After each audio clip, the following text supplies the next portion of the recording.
Welcome to the Low Country Revolutionaries, the podcast that dives deep into the heart of Charleston, South Carolina's vibrant entrepreneurial scene. I'm your host, Bill Bellott, founder of Veritas Exoscience, and each week we're spotlighting the boldest innovators from the Chucktown startup community.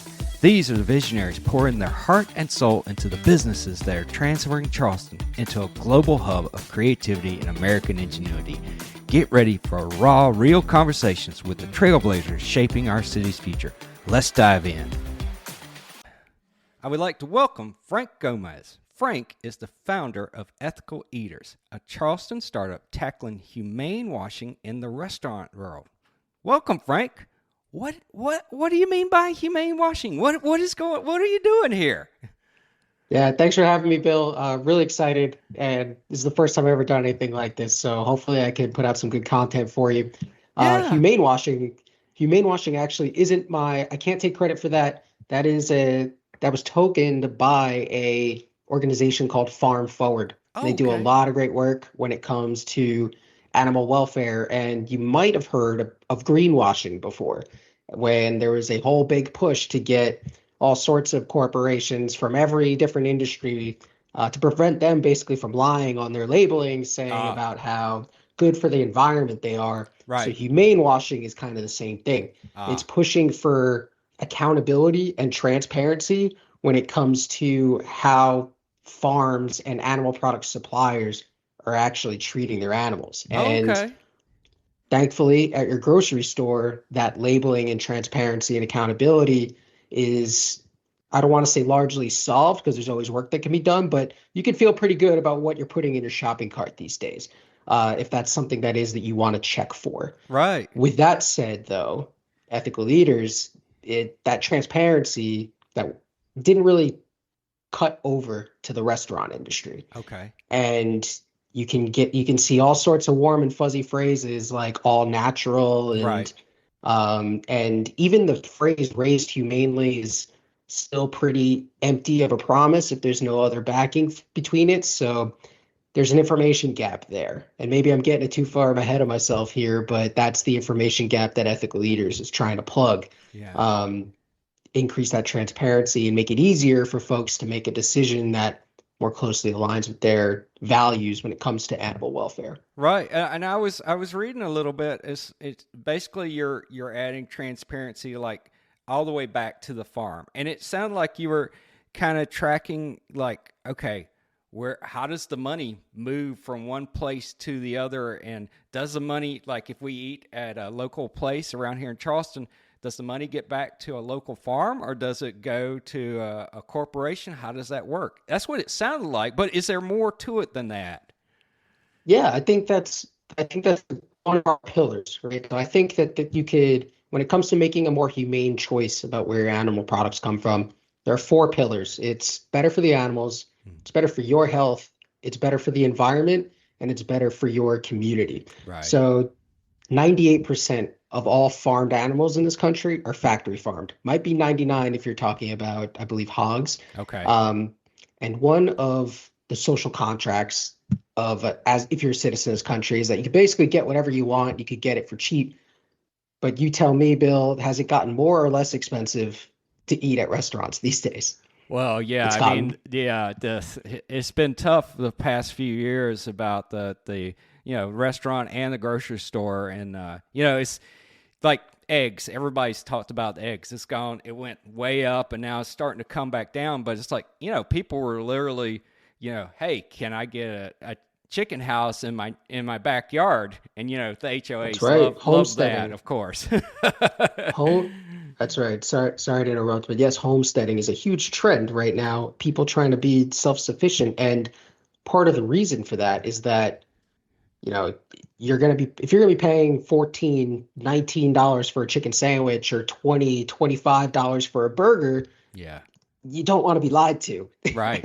Right. You want them, and I would think that there are a lot of people out there that would choose a more humane option if it was presented to them easily, and especially knowing that, hey, instead of a fraction of that profit margin going to a factory farm, you keep that in the community as well. Right. So maybe it's not directly local, maybe it's regional, but still, if they're going the extra humane mile, I think that's where you would want to vote with your dollars as opposed to the other way around. So that was really the problem that I personally had for years, and I couldn't understand why in the year 2025 it was so dang hard to find out where this food is coming from after if I'm about to go spend, depending on the dinner and if my wife's coming with me, 80, 100, $100 120 real bucks. quick. Right. Yeah. Exactly. So all Ethical Leaders is trying to do is take this scattered and unorganized information and structure it into a simple, easily digestible, and actionable ethical sourcing report card. Nice. So I want people to have the option. This restaurant sources from a factory farm, option A. Option B, this restaurant sources from a humane local or regional farm. Right. You can take action there. Right. And so we're taking the hard to find, make it easy, and hopefully it just solves a problem for some folks out there. Well, I'm a big fan of transparency. I worked for the federal government for a long time. I can tell you, things you would think would be easy to find and would be transparent or not. And I'm a big fan that they're increasing the transparency of things now, so you can track where does your tax dollar go. Same thing here. Where does my money go? That's an important thing. Freedom of choice. You can choose whatever you want, but you should know what you're choosing. And so I love this idea. And, I was searching for your site online. Is it, am I correct? Is ethicaleatersapp.com? Is that the correct site? Because there are some other ones that come up in the search engine around the words ethical and eater. That's right. So ethicaleatersapp.com is the correct one. And there are a couple of like blogs and more researchy and some now defunct other websites out there. Okay.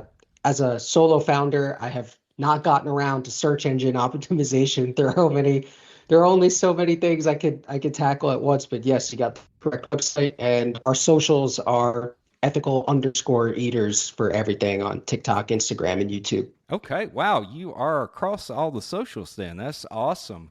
Yeah. And so is there an actual app that goes along with this, like through the Apple or Android store, or is it a web-based thing? How does it kind of work?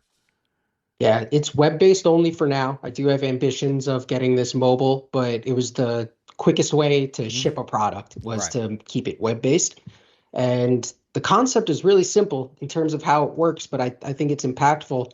There are three options in terms of actually getting a report card onto the app.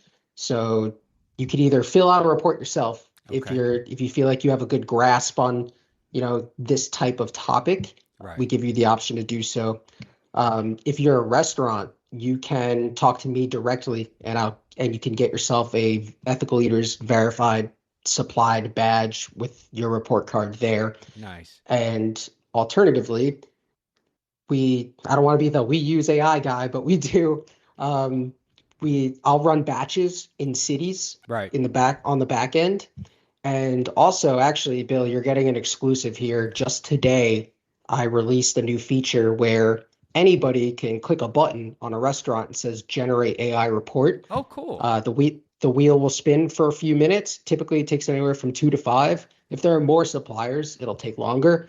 But you give it a little bit, and then it publishes your report card right there in front of you. And we tell you if there are suppliers listed, where'd the beef come from, where'd the chicken come from, dairy, eggs, and what were the findings. It gives you some context around what the AI scraped up and talks you through, hey, this is why we're considering this supplier ethical, or there wasn't a ton of information on here, so we're still a little unclear and we can't make a verdict, or this is what makes the supplier ethical, pasture raised, they have great certifications, so on and so forth. So it really paints like a digestible picture for you, and you could feel good about and informed before you even get into the restaurant. Right. Are you I don't want to get too much into the devil in the details here, but how do you go about, and how does your AI kind of go about kind of vetting the data? Are you pulling from like the USDA, U.S. Department of Agriculture databases? Or are you pulling from other, where,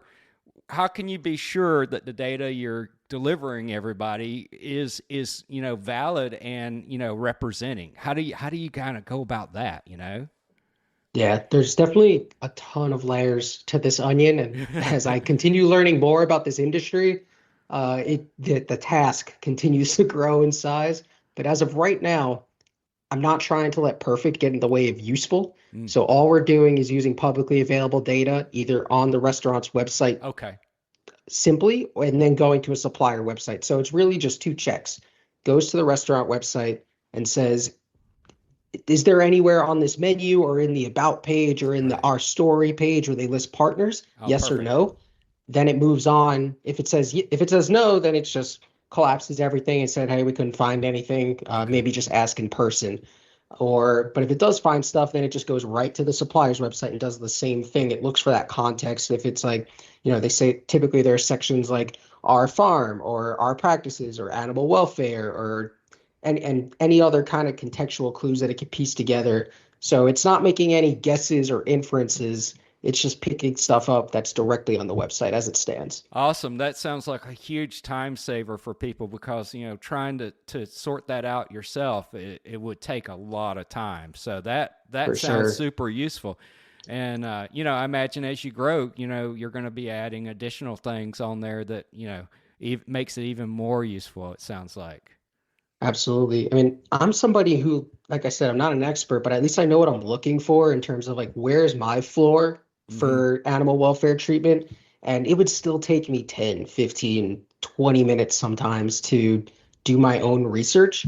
So I think chopping that down to 2 to 5 is a big win, and I'm going to continue doing what I can to refine and speed that up while not like sacrificing quality. That also involves eventually, to your point, building a database of these publicly available records of certifications Right. and talking to, there are animal welfare orgs that also have lists of farms that, they trust and getting that list of data. So yes, there are plans to build a database with these publicly available lists of which farms have which certifications. But as of right now, for our purposes, in terms of just making the challenge easier to figure out who's doing what, this was the easiest way to get something out there. Yeah, it's just awesome. And I know we shop at a local grocery store at Lowe's. A lot of people know that in this area, and they talk a little. Well, they talk a lot about locally sourced and everything like that. But like you said, I've never gone to a restaurant where that is like right there in the menu, and for sure where is the food coming from. You just like, okay, is it good or bad kind of thing. So that's Yeah. so how are you working with the restaurants? Are there a lot of them like, hey, I want to get involved, or where are you on that process? I am just now starting to get the word out and try and meet folks that would have an interest in being one of the first restaurants here in Charleston to get themselves a verified ethical eaters badge and a report card up there. Um, so as of right now, no restaurant users, but we're brand new. I mean, we only launched in a serious way maybe about a month and a half Oh ago. wow. So we are definitely still, I say I am definitely still looking for partners in the space. And I want to be clear too that I'm not trying to take down any restaurants that aren't sourcing from a local farm. Mm, I understand that restaurants are a part of the community too. These are small business owners, and I get the right. challenges that come with trying to make money as a restaurant, especially today with margins being what they are. I don't know a ton about the supply chain, but I know it changes a whole lot. Um, so I'm not in the business of torpedoing somebody's business. What I want to be doing is giving folks an avenue to start distinguishing themselves, saying, hey, this is how we're different at this restaurant. This is who we partner with. This is what we're doing with our community. And maybe if we make enough noise, restaurants everywhere will start thinking, okay, how do we raise our floor in terms of how we're Mm, sourcing?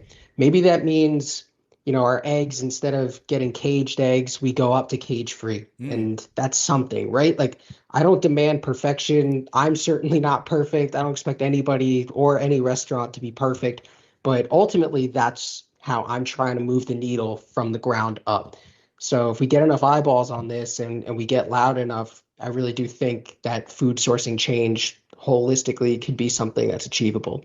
Well, and I like the idea of this, at least in my head, which is this idea of connecting restaurants and farms. Hmm. Whether for me to be honest, whether it's caged eggs or free range eggs, okay, I just want good quality food. Yeah, I'm a simple man. I'm sorry, but I just want good quality food.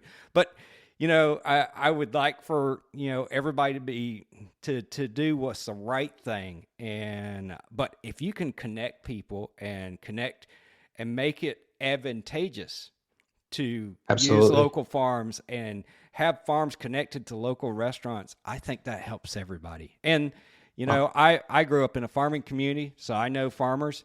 They want to do the right thing too. They're some of the best animal stewards in the world, regardless of what the 100%. media sometimes says about farmers. But yeah, I think that part to me is like super attractive, and Frank, that's a great thing because I haven't heard of anybody doing anything like this before. So that's a super exciting thing that you're bringing people together, you're connecting them electronically, and you're giving people data that opens their eyes and lets them make better choices. So I love that Yeah. idea. So we're in an ideal world, where do you want this to kind of go? What do you want to what are you trying to build with your business here? What are you wanting to achieve? Yeah, I know this will be published audio only, but you probably just saw me smiling there, Bill. I have I have some realistic objectives, some might say, but I also have some borderline delusional moonshots in mind. One of which being is kind of like we already talked about, just helping people make a decision to where they feel a little bit better that they're getting something humanely. Help restaurants move the needle just that half a step up. And the ones that are already advanced in something like this, really champion them. And I think that is like objective one Mm. A. Um, Moonshot delusional objective is I would love to see a headline. I could like visualize it right now is that this app and platform brings together such a large community of people that some factory farm is like forced to close down, or or we sponsor our own um like farm animal sanctuary, Yeah. or we open up our own small chain of restaurants with really talented chefs and farmers that we have our own plot of land where you could source kind of directly to each other, and like whole little networks of restaurants and farms like working together in unison as like one conglomerate of humane sourcing. So I have ideas. But ultimately bringing it back to the immediate future, which is, you know, get people involved, let people know that we're around and that we can help. Both if you're just if you're a consumer, if you're a restaurant, um, we can be a difference maker for y'all, and we just are trying to make it a little bit easier when it Yeah. comes to dining decisions. Like, organic wasn't always a thing, Right. That's right? true. Like fair trade coffee wasn't always a thing. All of them started with just making a little bit of noise and people realizing, oh, this is something I care about. Yeah. So I Yeah. think animal welfare sourcing is next. Yeah, I think to your point, it's like one of the things for restaurants is restaurants, just like every other businesses, are looking for differentiators, and if this gives them a differentiator that helps attract a certain clientele that they're looking for, wow, this is great. This this Absolutely. this this will certainly take off. And it's this is just a Bill comment.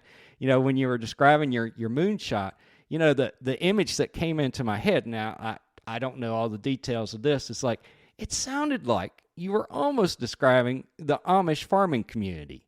Has someone told you Oh that? It's man. like, it sounds very No, much like you've got an Amish community going on here, because you know what? everything is like, organic. Everybody's sharing food. It's like, Right? Like I think it's funny that I'm now just I'm going like completely off the cuff here. It's the first time anyone's ever said that, and I think that we as a population kind of got memory hold, as they call it, a little bit when it comes to how can communities really like function and still support a right, large amount of people. right, And we were told that factory farming is the way to go, right. but I mean, these are nasty businesses in terms of their business model, right? Like they mistreat animals, they pollute the environment, they rob opportunities from farmers who maybe otherwise want to do the right thing, but because of various different incentives and lobbying policies that were put in place, they kind of have to conform to a certain way. And Mm. then these factory farm conglomerates also have huge marketing budgets and they lie straight to your face about all of this. So I think that maybe taking a step back maybe could probably be a good thing. And in particular, I feel so lucky and blessed to have been like afforded the opportunity to work here in Charleston, because I think Charleston's uniquely positioned to be like a leader in a movement like this, given how huge the hospitality industry is Mm. and restaurant industry and the proximity to rural farms in like the tri-state area nearby that are doing the right thing. So I think that sky's the limit when it comes from Charleston. We could really be the tip of the spear here. Right. Yeah, that's awesome. And again, I'll go back to sort of what we talked about in the beginning. It's like, I love this idea of transparency. I love the idea that no matter what side of the argument you're on, now there's clear data. You can say, if large corporation, starting with some alphabet letter, you're doing this thing. Are you really doing this, or is this what somebody in the news media is saying you're doing? Let's be able to let's look behind the curtain and see that. Same thing with local farming. What are you doing? What are you really doing? Who are you really saying? Let's open up the curtain. I think that will help the conversation on both sides, because we've seen in the public eye in the last few months about how people make accusations and say things, and they're not always true. So I love this idea that you're going to bring more transparency to this, and I think that's a great thing, and I applaud you for doing that. And I think I think we can sort of wrap up with you're a month in, so you're really scrambling right now. So what at a month in, what would you say to other entrepreneurs out there as far as advice from all the things you've been dealing with so far? Yeah, so yeah, a little bit more than a month. So I don't know how much water my advice holds. My background, like I've been in the professional world and with the technology background for 12 years, but I'm not technical. Like I'm not a person who writes code. I'm leveraging all sorts of different tools and technologies that are available to me to build this. So that kind of dovetails into what my advice would be, which is get ready to be uncomfortable, Mm. but do something that you believe in so much that you're willing to endure it. So things, and what I mean by that is learning all these new topics. This is a whole new industry. I have no background in activism. I have no background in restaurant supply chain. So I'm really trying to bite off as much as I could chew and learn about that. Learning how to read just a little bit of code, get down the basics of prompt engineering, exploring these new platforms and how they can help. Posting on social media, that is a muscle that I have never developed. And doing that I was so scared the very first post Right. that I ever posted, but I believe in this product and I believe in this mission. I believe there's a lot of people that would get a lot of use out of it, including farmers, including restaurants, and including consumers. So, and I think the last thing is, I mean, you got to get comfortable talking to people right, like Yes. yourself, right? I mean, this is kind of like a safe environment. I'm still in my own room here, but I was handing out flyers at farmers markets. I was shoulder tapping people. talking to a lot of strangers. And that's another thing that is kind of, even though I have some sales background too, it's still tough to like approach somebody who's in the middle of something and try and get your 30-second pitch right out. And how do you refine that message, and how do you convey what it is that you're doing? So to kind of tie that all back, like get uncomfortable, but reasonably uncomfortable. And when you find something where you're willing to endure that uncomfortability, follow that path.